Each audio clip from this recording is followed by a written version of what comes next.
Olá, alunos do Universo, mais uma vez o professor Dionísio.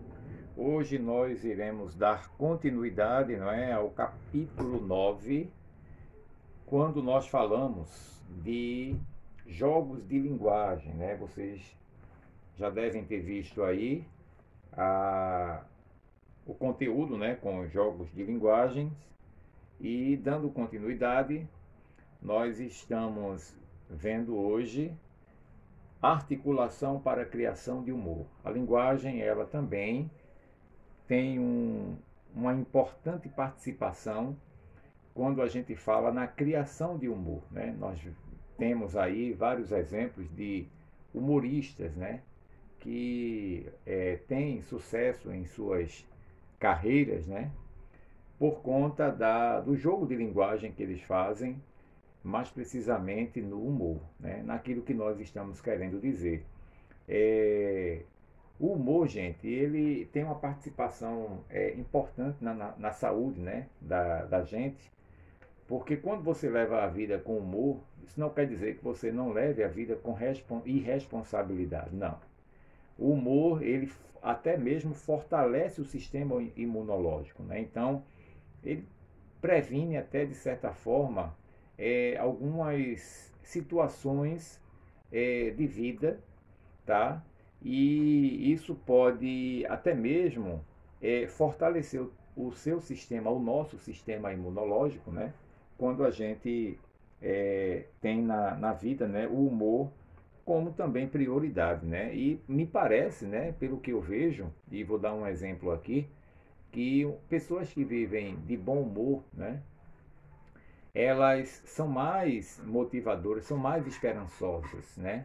E até mesmo parecem que vivem mais, né? Embora tenha alguns que se vão rapidamente, né? Tão cedo, mas eu costumo sempre dizer que Carlos Alberto de Nóbrega, né? Da Praça é Nossa, né? Com mais de 80 anos e está aí sempre rindo, né? Sempre jovem, né? Então o humor ele tem uma participação importantíssima na vida do ser humano. E aí a gente vai ver como que a gente articula para fazer a criação desse humor, né? Volto a dizer que todos os aprendizados eles servem para o nosso dia a dia, tá certo? Isso não é porque você vai fazer uma prova, porque você vai participar de uma avaliação externa, nada disso. Obtenha todos os conhecimentos porque você utiliza no dia a dia, certo? E aí vamos ver o que é que dentro da língua portuguesa a gente tem como recursos para que possamos articular o bom humor. Então vejam, na verdade a gente fala de efeitos de sentido, né? Quando a gente está falando de articulação de humor, a gente está falando de um pouquinho de efeitos de sentidos. E esses efeitos de sentidos, eles nada mais, nada menos, são possibilidades, né, que a gente tem para expressar, é, assim, utilizar, né, certas expressões que elas são escolhidas por aqueles que emitem de acordo com uma intenção comunicativa, certo? E dentro do humor a gente percebe que tem o duplo sentido, a ironia e o próprio humor, né? Então, em algumas ocasiões, né, ou na maioria das vezes, durante uma produção textual, né, que nós estamos ali construindo, muitas das vezes alguns recursos temos que utilizar para que possamos expressar algum sentido que ele vá além do óbvio, né? Então, assim, esses recursos eles são chamados efeitos de sentidos, como nós falamos no trecho, né, anterior a esse que eu estou narrando para vocês. E aí, eles podem ser construídos, né, esses efeitos de sentidos, eles podem ser construídos através do duplo sentido, né, da ambiguidade, né, e também da ironia e do humor, certo? Vamos ver o que é que diz aqui a nossa plataforma para que a gente possa dar a continuidade. Vejam, um texto é considerado humorístico quando é produzido com a intenção de provocar riso. Perceba que todas as vezes, quando você escreve, você precisa ter uma intenção comunicativa. Se você vai expressar um bilhete, você tem uma intenção no bilhete. Se você vai expressar um WhatsApp, você tem uma intenção no WhatsApp. Nas redes sociais em geral. Ou até mesmo no seu discurso, certo? Então você tem uma intenção comunicativa. Aí aqui ele diz, nessa categoria enquadram-se charges, piadas, músicas, poemas, crônicas, entre outros exemplos. E aí a gente vai para os mecanismos linguísticos que provocam o riso, baseiam-se em ruptura de estrutura textual, ou seja, na grafia e no sentido, que faz emergir um sentido inusitado, ou seja, espera-se um resultado e obtém-se outro. Em geral, o imprevisto traz uma intenção crítica, irônica, e além disso, os textos humorísticos possibilitam explorar aspectos extralinguísticos interessantes como preconceitos, leitura de mundo, ideologias em diferentes áreas, ou seja, pode ser na política, na religião, nas etnias, sexistas, não é? E outras que podem acontecer. E aí ele vem dizendo que para criar textos e imagens humorísticos são bastante usadas as ambiguidades e as informações implícitas, pressupostas e subentendidas, que serão descritas a seguir. Aí aqui tem uma chargezinha, né, dos nossos amiguinhos, sempre personagem, né, de Maurício de Souza, que é o pessoal da Turma da Mônica. Isso aqui foi expressado, né, no jornal O Estado de São Paulo, ainda em 2016, no dia 20 de junho. Né? E aí tem aqui, ó, olha o passarinho, e aí, olha o passarinho 2 vezes. E aqui o outro responde, vai Chico, tira logo essa foto. E aí vem um pássaro grande e tira ele da pedra, não é? Porque ele estava clicando, não é? E aquela velha frase, né? Quando a gente diz, olha o passarinho, que a gente quer causar aquele ambiente humorístico, né? Aquele, como eu posso dizer, aquela ambientização, né? Humorística, né? Que aí a gente quer que aquela pessoa saia rindo na foto, né? Então ele utiliza esse ambiente e ainda tem aqui, ó, a expressão olha. Olha o passarinho, né? Com aquela linguagem, digamos, informal, né? Porque o certo seria o olha o passarinho, né? Mas aí ele diz, olha o passarinho. E o outro responde, vai Chico, tira logo essa foto. E aí veio um pássaro, levantou ele, aproveitou e tirou a foto. Então, esse ambiente aqui, né? Quando a gente vai criar articular, não é?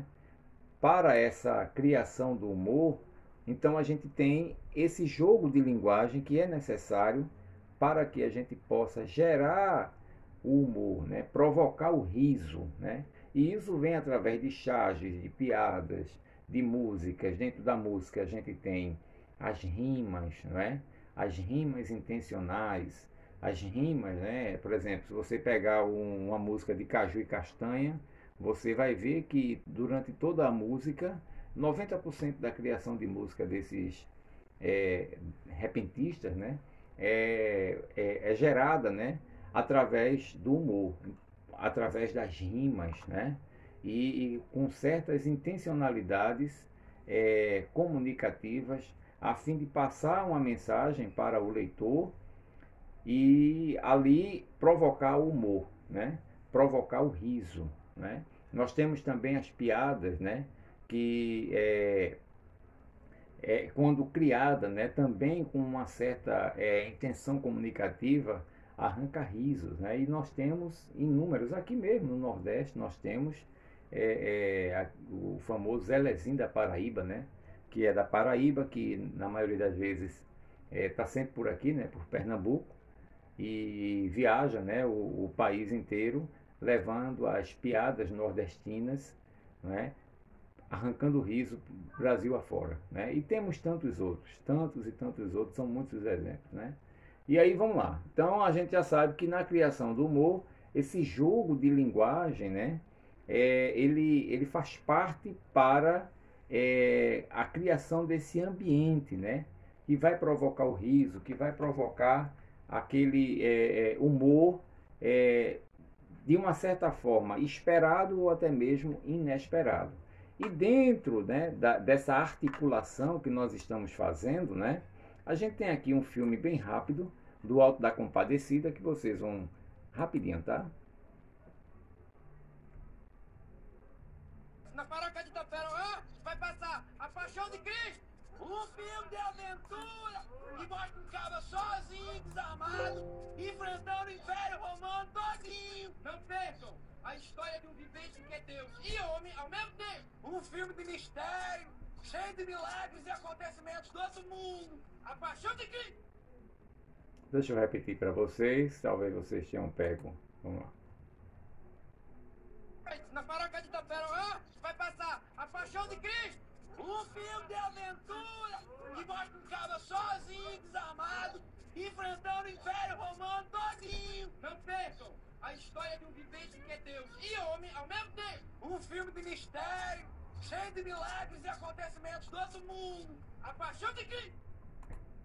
Bom, então aí a gente já vê, né, que é uma adaptação de Ariano Suassuna, né, que é um grande escritor, foi um grande escritor nosso aqui, né, e respeitadíssimo, né, escritor daqui de Pernambuco, né, do Brasil, né, mas mais precisamente aqui de Pernambuco. E aí nesse Alto da Compadecida ele traz ali esse trecho, né, humorístico, quando fala do filme A Paixão de Cristo, onde ele diz que um cabra sozinho, desarmado, venceu os soldados romanos e por aí vai, né? Então a gente sabe da história da Paixão de Cristo, né? Mas o humor criado ali é justamente dizer que um cabra sozinho, desarmado, venceu o Império Romano, digamos assim, né? Então assim, um cabra sozinho, né? Veja o efeito, o jogo de linguagem que é utilizada nesse trecho dessa série, né, ou desse filme, nessa adaptação, que Ariano Suassuna ele utilizou, né, que na verdade é uma obra que foi readaptada, né, e Chicó, né, se apaixona por Rosinha, né, filha do autoritário Major Antônio Moraes, e a partir daí a dupla se dedica a planejar o casamento entre Chicó e Rosinha e conquistar uma porca recheada de dinheiro, né? Isso aqui é uma parte do trecho, né, da obra do Alto da Compadecida. Mas o nosso foco é a criação do humor. Então, quando ele diz um cabra sozinho venceu desarmado o Império Romano, né, é de se admirar, né, mas aí a gente percebe que nas entrelinhas, no subentendido, está implicitamente o humor, né? E aí vamos dar continuidade aqui, quando a gente tem justamente a ambiguidade, certo? Esse é um mecanismo, né, que é utilizado da ambiguidade, que torna a linguagem, de certa forma, de acordo com a intenção na comunicação, né, a intenção comunicativa, ele traz, ele pode provocar o riso. Então, o que é ambiguidade, né? Para que a gente possa entender o que a plataforma nos diz ali, a ambiguidade é um recurso que nós utilizamos, na maioria das vezes, gente, sem que haja uma intenção. Por isso que eu falo, depende da intenção comunicativa que se tem. Então, assim, uma indeterminação de sentido, né? E de palavras, ou até mesmo de expressões, que dificultam a compreensão do enunciado. E por isso, né, o uso ele deve ser evitado nessa questão da ambiguidade. Agora, a gente está falando, na verdade, do ponto de vista da escrita, certo? Do ponto de vista humorístico, ele tem sim uma pitadazinha, né, da ambiguidade, que a gente vai perceber essa pequena diferença. Então, a ambiguidade ela deve ser evitada dentro do contexto da escrita. Por exemplo, eu vou escrever algo formal para alguém, para alguma autoridade, para a coordenação da escola, E eu devo evitar essa ambiguidade. Por que, professor? Eu preciso de evitar essa ambiguidade. Porque no texto formal, né, é uma indeterminação de palavras e de sentido, ou até mesmo de expressões, né, que dificulta a compreensão do meu leitor naquilo que eu estou querendo enunciar, certo? Então, nesse ponto de vista, tá, eu preciso de evitar, tá certo? Por exemplo, quando eu digo assim, Dionísio, não, o irmão de Dionísio esqueceu seu livro na escola. Veja, eu escrevo um comunicado para a direção e digo assim, coordenação da Escola Universo. O irmão de Dionísio esqueceu seu livro na escola. Veja, de quem é o livro? De Dionísio ou do irmão dele? Não é isso? Então, a colocação, né, que a gente percebe inadequada, né, é impossível da gente perceber quem foi que esqueceu o livro. Se foi o irmão de Dionísio ou se foi Dionísio. Então, aí gera-se uma ambiguidade. Esse exemplo é muito comum, né, que a gente tem quando a gente fala das questões de ambiguidade. Mas dentro de um texto formal eu preciso de evitar. Agora vamos ver dentro do contexto de humor. Vamos ver aqui, ó. É comum depararmos com situações de interlocução em que há uso de palavras com dupla possibilidade de leitura, ou seja, em que são possíveis duas ou mais interpretações. Isso é feito de modo proposital, por exemplo, nos textos publicitários e títulos e notícias. As construções ambíguas costumam despertar interesse no leitor, que fica curioso e acaba por ler a campanha publicitária ou notícia, nos cartoons, nas piadas e nos textos humorísticos em geral. Quando isso ocorre, temos o que se chama de ambiguidade. Se não é usado intencionalmente, a ambiguidade é considerada uma incorreção do texto, tá vendo? Por isso que a gente deve evitar. Uma vez que o enunciado não fica claro, portanto, não transmite a informação desejada. A ambiguidade também pode ocorrer em situações do cotidiano, motivada pelo contexto sociocultural em que se busque um sentido ambíguo, ou seja, seu uso não é intencional. Isso ocorre, por exemplo, quando o enunciador seleciona uma palavra ou expressão cujo sentido poderia não ser compreendido por um interlocutor distanciado do seu contexto sociocultural, mas que é obtido a partir da análise do contexto.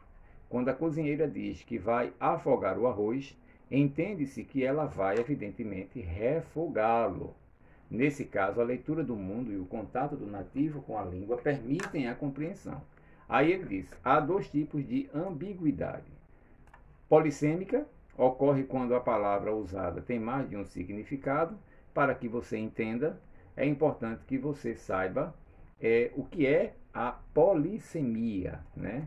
Por que a polissemia, estamos falando da polissemia? Porque a ambiguidade ela pode ser polissêmica. Polissêmica vem de polissemia. E o que é polissemia, professor? Polissemia é a multiplicidade de sentidos de uma palavra, ou seja, várias palavras ou locução, tá?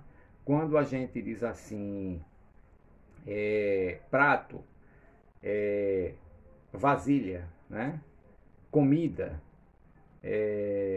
iguaria, certo? Então são palavras que têm vários significados, não é isso? E aí, quando a gente fala da ambiguidade polissêmica, é justamente quando a gente ocorre quando a palavra é usada e tem mais de um significado. Então, por exemplo, ali no exemplo ele diz assim: encontrei meu gato na porta de casa. Veja, o meu gato na porta de casa pode estar se referindo ao animal ou a um rapaz bonito, tá? Eu não tenho gato e nem tenho admiração, tá? É só o exemplo aqui. Quando ele diz encontrei o meu gato na porta de casa, é o quê? O animal? Ou se fosse um namorado, né? Digamos assim.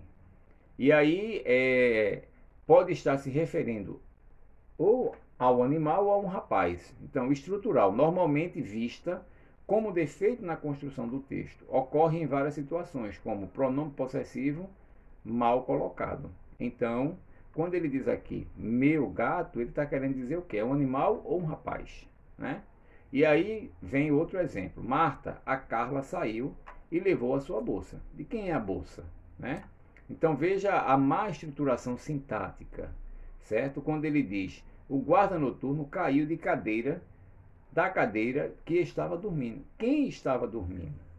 Quem estava dormindo? A cadeira ou o guarda noturno? Então, do ponto de vista da estrutura sintática, né, a gente tem essas ambiguidades polissêmicas, que a polissemia é a multiplicidade de significados de uma palavra, tá certo? Então, como nós vimos lá no primeiro exemplo, né, do meu gato, é o que? Um animal ou uma pessoa, né?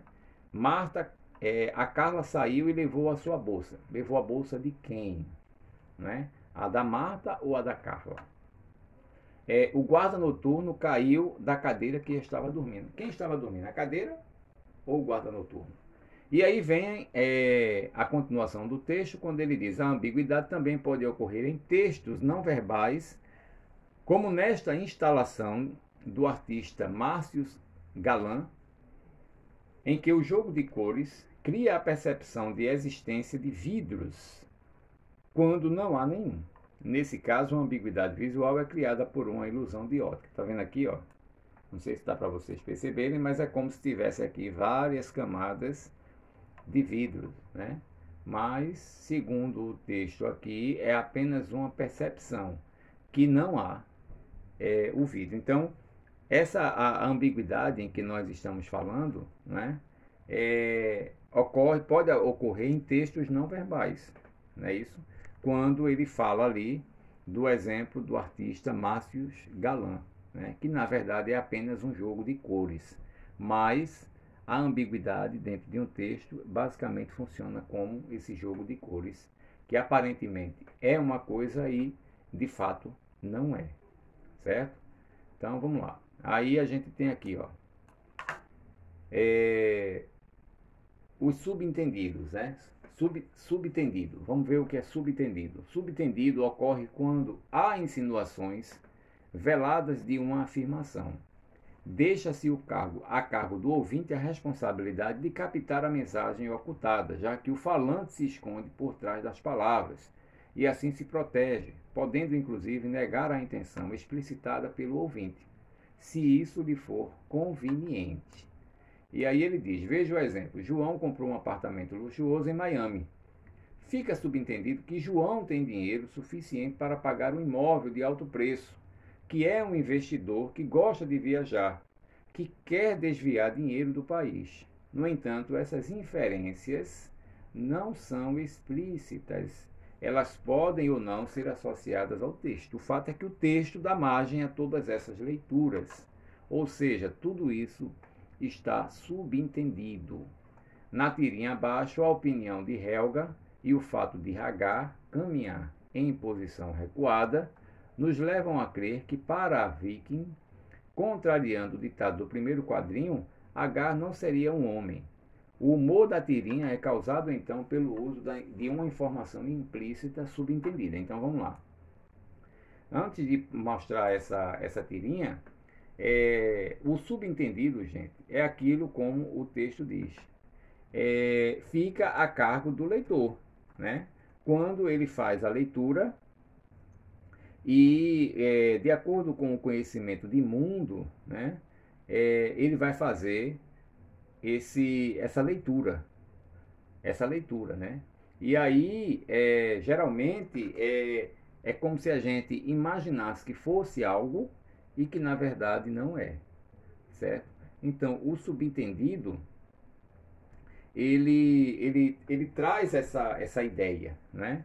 Ele traz essa noção, né? Como se fosse algo e que na verdade ele está por trás de alguma coisa. Então vejam, é aquilo que na verdade a gente subentendeu, nós subentendemos. É aquilo que percebemos, certo? Mas não demonstra ou está assim dito explicitamente, certo? Aquilo que fica uma interrogação, digamos assim, como se tivesse algo subliminar, tá? É como se tivesse algo ali escondido e que a gente não está claro. É aquela informação que ela não está clara. Então vamos ver aqui o exemplo de H, quando ele diz: por trás de todo grande homem há sempre uma mulher. E aí Dick Browner diz: e como é que estou caminhando atrás de você? Adivinha? Tá vendo? Então aqui a informação ela ficou subentendida, certo? Esse é o efeito de algo subentendido no humor, certo? Essa articulação, esse mecanismo faz parte para a articulação também do humor, quando fica algo não tão claro, certo? E aí a gente tem aqui uma pequena leitura que vocês devem fazer depois, tá? Deixa eu ver aqui. Bom, aí já vem com a atividade, mas dentro da articulação do humor, gente, não esqueçam que a ambiguidade, certo? Ela faz parte desta articulação dentro do humor, certo? Dentro do humor.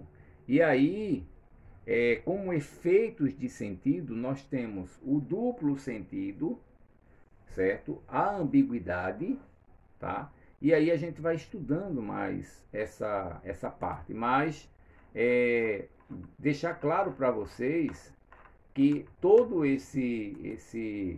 essa articulação, esse jogo de linguagem, certo? Nós utilizamos para fazer parte da criação do humor. E dentro dessas ambiguidades, né, dentro dessas linguagens subentendidas, nós temos sim algumas palavras-chave que, dentro da intenção comunicativa que você tem para com o seu leitor, você utiliza para chegar ao seu objetivo. Ou seja, se é uma piada, se é um poema, se é uma crônica, se é uma rima, certo? Então existe sim esses mecanismos, certo? Que vai provocar esse riso, tá? E aí a gente viu, né, o exemplo do Alto da Compadecida, né? Aqui no Nordeste, em Pernambuco, nós temos vários piadistas, nós temos repentistas, né, através da música, o humor, né? Nós temos Caju e Castanha e temos tantos outros aí, né? E o humor, gente, ele tem participação importantíssima na vida do ser humano, né? E cabe a gente levar a vida com humor, né? Algo engraçado, né? Algo que possa trazer para a gente aquela alegria, né? Então veja como a língua portuguesa ela é importante, né? Porque até na criação do humor a gente tem esse jogo de linguagem, né? A gente tem essa capacidade, né, de fazer essa articulação, né? E justamente através dos jogos de palavras, dos jogos de linguagem. Tá, gente? Então nós vimos hoje a articulação para a criação do humor. Dentro da articulação para a criação do humor, nós vimos a ambiguidade, né? O que significa a ambiguidade, né? E aí a gente viu também os pressupostos e subtendidos, né? Aqui em pressupostos e subtendidos, nós vimos que a leitura de um texto, além de informações explícitas, podem conter outras implícitas, ou seja, algo que pode estar externo ou algo que pode estar interno. E aí ele diz: implícitos, os pressupostos e subtendidos. O que é chamado de pressuposto? Pressuposto é algo que não está mencionado de forma explícita, mas apesar disso, há marcas no texto que conduzem a uma leitura determinada nas entrelinhas, do que está implícito. Trata-se de uma informação incontestável, tanto para quem fala como para quem ouve. Se alguém diz fulano está curado, não há dúvida do que ele esteve doente, não é isso? E aí, de acordo com os professores Fiorin e Savioli, na leitura, a interpretação de um texto é muito importante detectar os pressupostos, pois seu uso é um dos recursos argumentativos utilizados com vistas a levar o ouvinte ou o leitor a aceitar o que está sendo comunicado. Ao introduzir uma ideia sob a forma de pressupostos, o falante transforma o ouvinte em cúmplice, uma vez que essa ideia não é posta em discussão e todos os argumentos subsequentes só contribuem para confirmá-la. Por isso, pode-se dizer que o pressuposto aprisiona o ouvinte ao sistema de pensamento montado pelo falante. Isso aqui é Fiorin, gente. Ele é um estudioso da língua, uma autoridade, digamos assim. E aí ele continua dizendo o seguinte: na língua portuguesa há alguns marcadores específicos de pressuposição, entre os quais nós temos os advérbios, né? Quando ele diz assim, os materiais ainda não chegaram, os materiais também não chegaram. Então veja que o uso do advérbio faz pressupor que vão chegar ou que já deveriam ter chegado. O uso do também indica que, além dos materiais, outras coisas eram esperadas. Então, perceba que há uma diferença. Os materiais ainda não chegaram. Os materiais também não chegaram. Então, provavelmente, o que está aí pressuposto, tá, é que, além dos materiais, outras coisas, além dos materiais, ainda vão chegar. Então, isso é o que nós chamamos de pressuposto. Aí, vamos ver aqui, quando ele fala do subentendido, né, que foi o que nós vimos. Ocorre quando há insinuações veladas em uma informação. Deixa-se a cargo do ouvinte a responsabilidade de captar a mensagem ocultada. Então, há uma diferença, gente, do subentendido para o que está pressuposto. Tá certo? Estuda bem isso aí. Esse material vai chegar para vocês e logo, logo estaremos juntos. Beijos e abraços. Dúvidas? Manda o WhatsApp. Tchau, tchau.